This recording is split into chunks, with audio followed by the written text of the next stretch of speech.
All right, the subcommittee will come to order. The chair recognizes herself for 5 minutes. Following 40 straight months of unemployment above 8%, the longest such stretch since the Great Depression, we need a new vision and strategy for creating jobs in America. Today, nearly 23 million people around the United States are unemployed, underemployed, or have quit looking for work. When I became chairman of the subcommittee last year, one of my goals was to create new job opportunities by making Made in America matter again.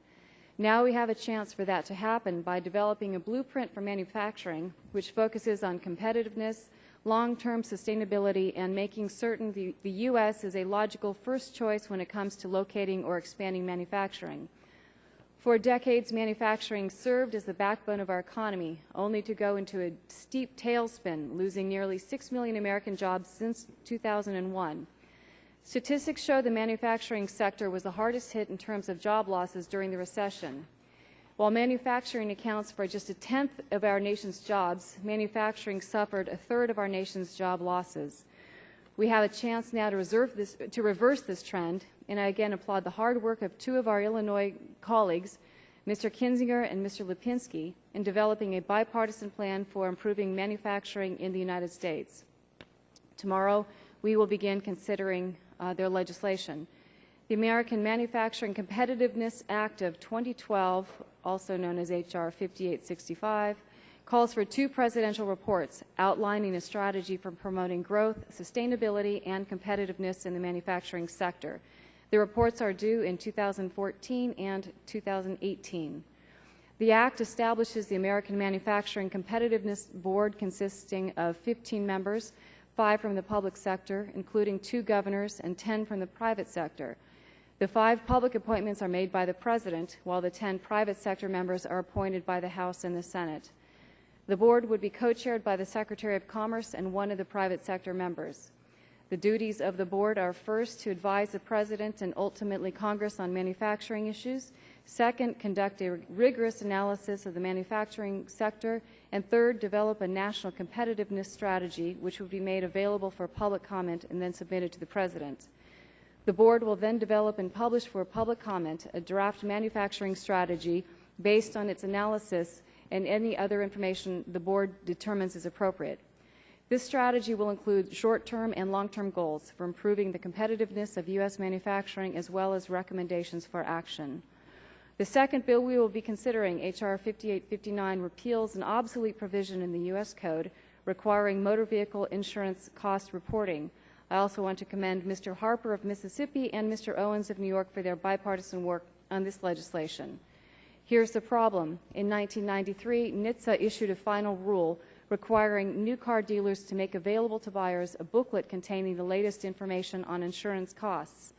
The information is updated by NHTSA annually based on data from the Highway Loss Data Institute. The information required by this regulation is rarely sought by consumers, and its value is highly questionable. Insurance premiums are based primarily on factors that are unrelated to the susceptibility of damage to a vehicle, including the driver's age, driving record, location, and miles driven. Additionally, a recent survey of 815 members of the National Automobile Dealers Association reported 96% of its dealers had never been asked by a customer to see the insurance cost booklet that is at issue.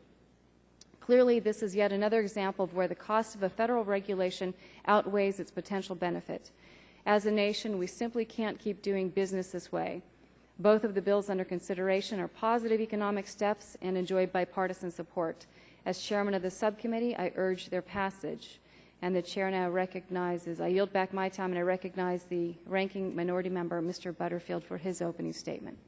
Thank you very much, Madam Chairman, for holding today's markup on the 2 bills on which we recently held a legislative hearing, H.R. 5865, the American Manufacturing Competitiveness Act, and H.R. 5859, dealing with motor vehicle insurance cost reporting.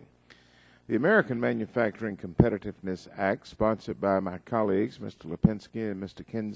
Kinzinger, seeks to establish a manufacturing competitiveness board comprised of the Secretary of Commerce, state governors, and officials from the executive branch, in addition to 10 individuals coming from the private sector. The board would be responsible for conducting a thorough analysis of the U.S. manufacturing industry and publish a national manufacturing strategy aimed at bolstering and growing the industry. In my home state of North Carolina, we know all too well about the loss of manufacturing jobs in our state. Furniture and textile manufacturing has taken a serious hit over the last few decades, and I would like nothing more than to see those jobs, good-paying and high-quality jobs, return to the community. When passed, the American Manufacturing Competitiveness Act promises jumpstart efforts to grow manufacturing in the U.S. I am supportive of this concept and will support the bill.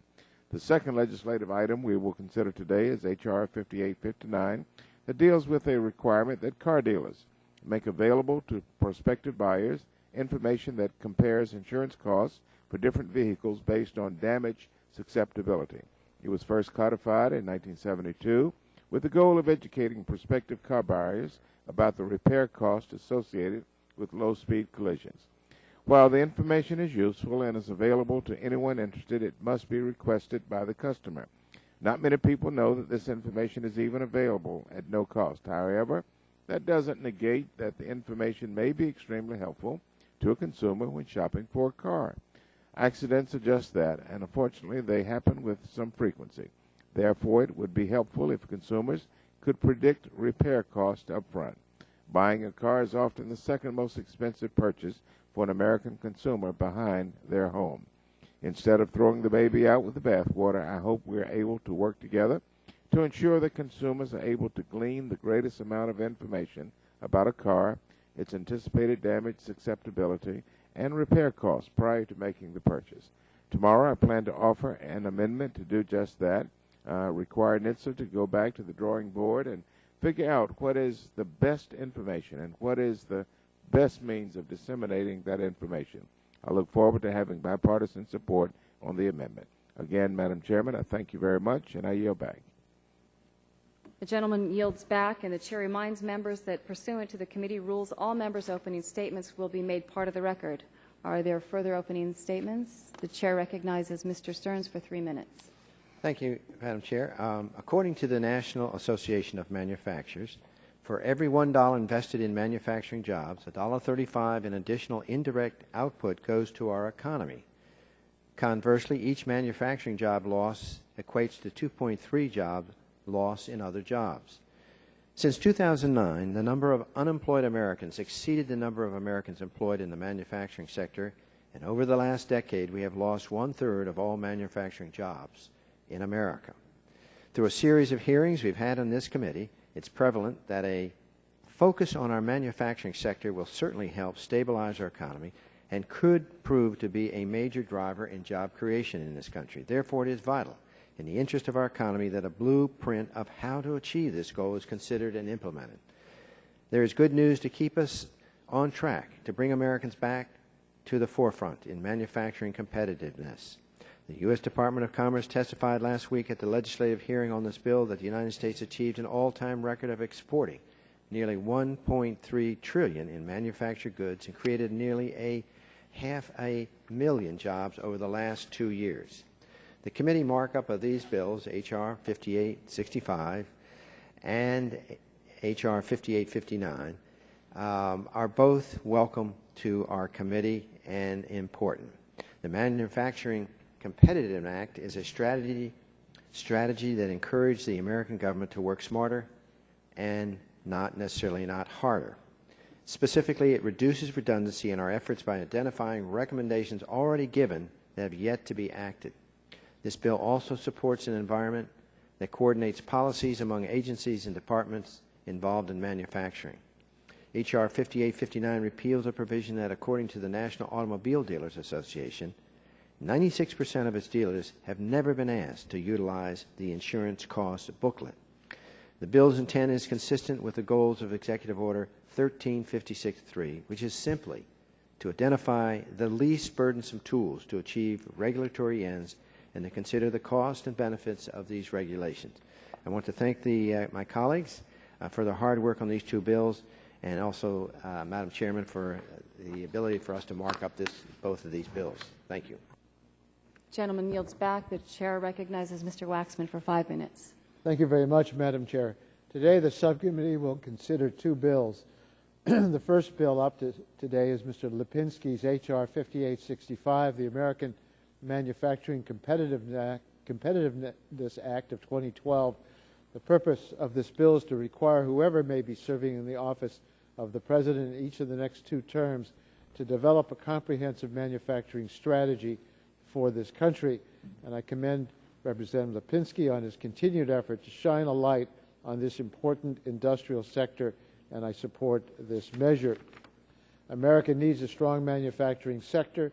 This sector has long been a source of good-paying jobs with good benefits and a key building block for a strong and stable middle class in this country. Manufacturing is important to make sure we remain a nation of big ideas and big innovations, and it's important to our overall society. This is something we all recognize. It's something that President Obama and his administration also recognize, both within the White House and the Department of Commerce. The administration has a number of initiatives underway to bolster manufacturing. Congress has also recently done some work in this area by calling on the Commerce Department to update its 2004 Manufacturing Strategy Report, to create a task force on manufacturing growth, and to establish an Economic Security Commission to advise Congress and the President on long-term competitive challenges for the manufacturing sector. I want to thank the Chairman and Ranking Member for working with us to improve the bill. Tomorrow I expect the Chairman to call up a bipartisan amendment in the nature of a substitute that helps ensure balanced recommendations and works to reduce duplication with other governmental initiatives on manufacturing.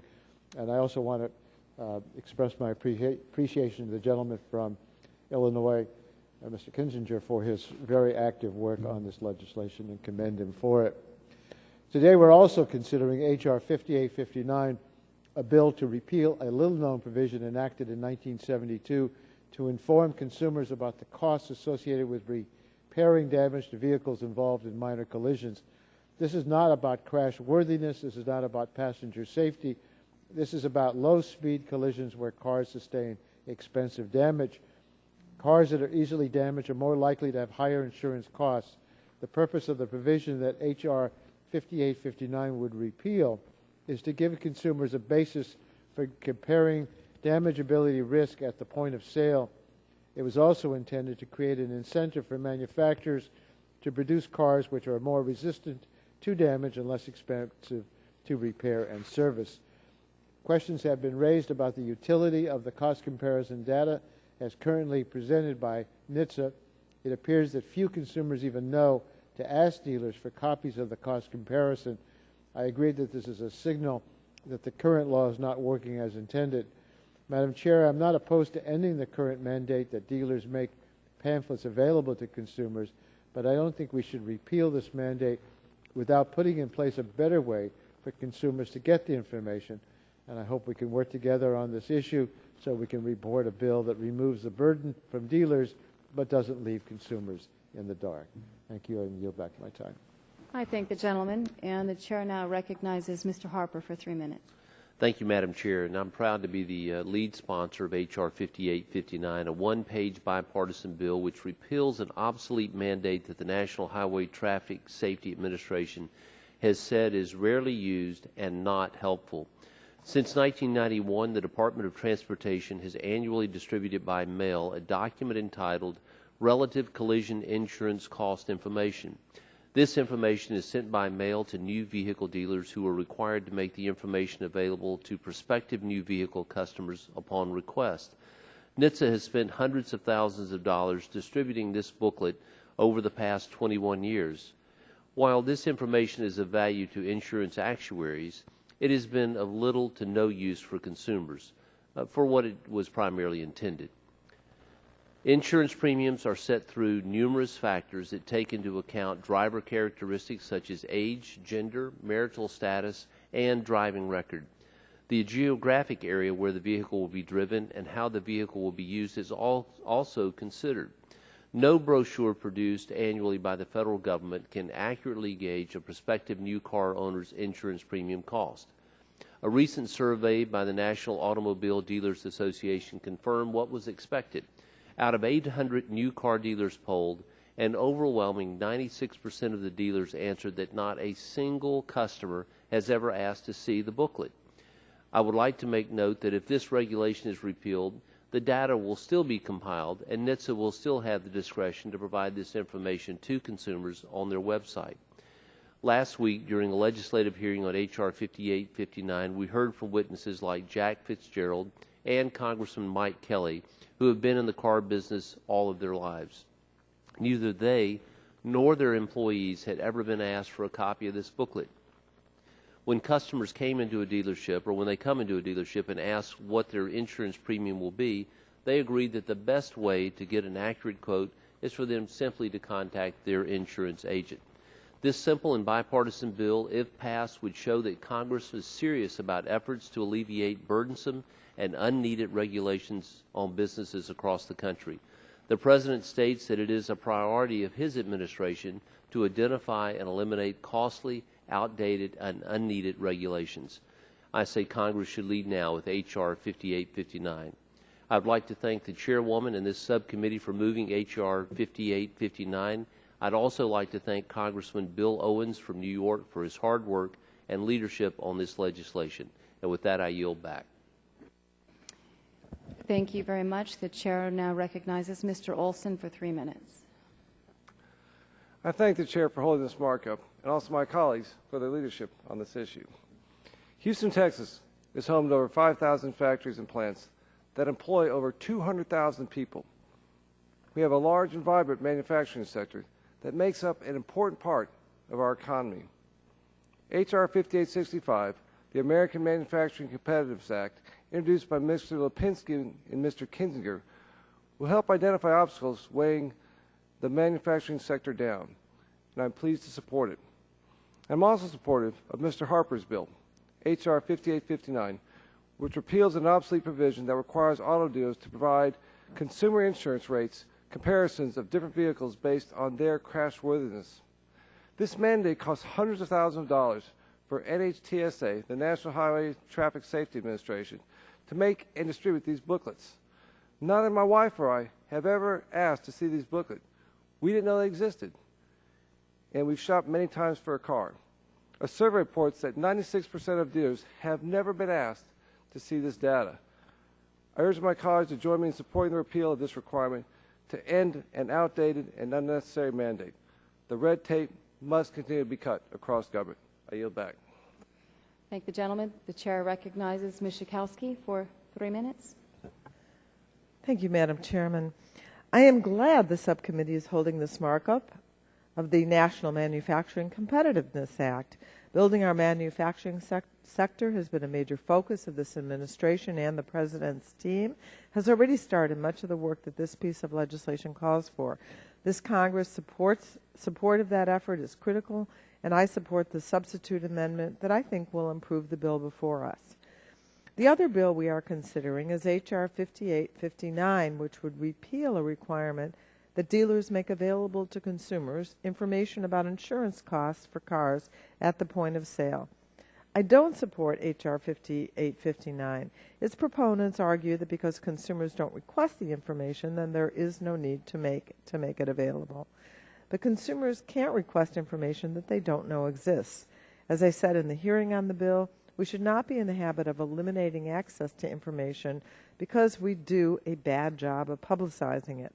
I'm glad that this requirement was brought to our attention, but instead of eliminating it, I think it deserves further scrutiny. Is the insurance cost information for damageability the most useful information for consumers? Is there other information that could be more helpful? What is the best format for reaching consumers at the point of sale?